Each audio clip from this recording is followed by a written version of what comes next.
Urbanization.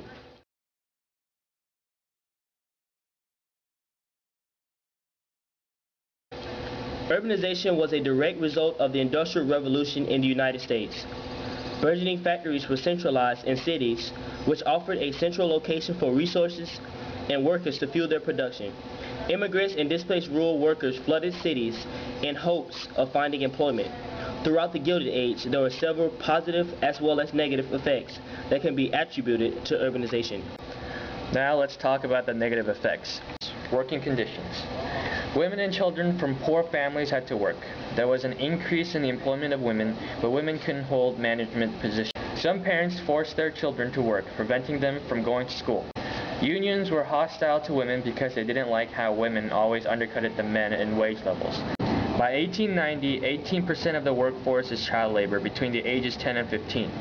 Factories were very dangerous, estimated 30,000 deaths and 1 million injuries in each year. It was hard to sue or blame the factory owners for compensation. No government regulation, state regulation, or local regulation existed for the factories. Those who wanted to sue the factory owners had to prove that they were not negligent, which was almost impossible since many of the factory workers couldn't read safety instructions on the operating systems. Only 2% of those who sued were able to get their claims. Political machines. Official government was supported and influenced by a shadow government of bosses and associations. An example of this was the Tammany Hall political scandal.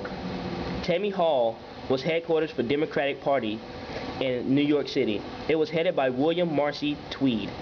He used grafts, bribery, and rigged elections to defraud New York City for over $200 million.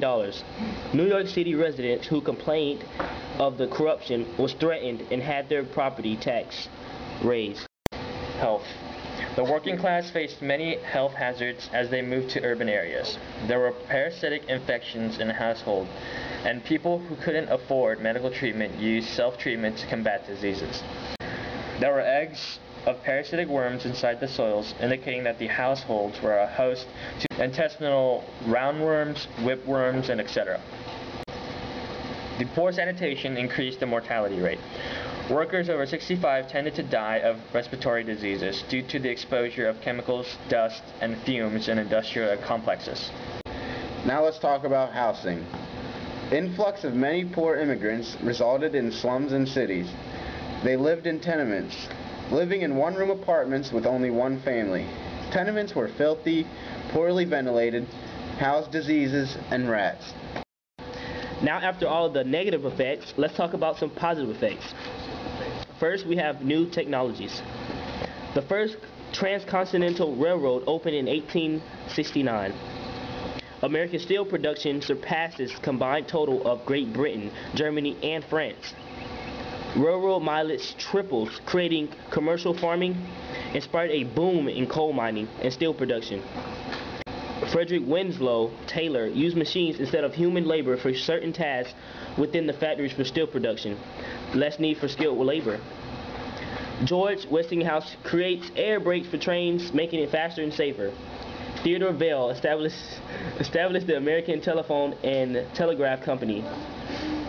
Nikola Tesla invented integrated power plant capable of lighting multiple businesses simultaneously.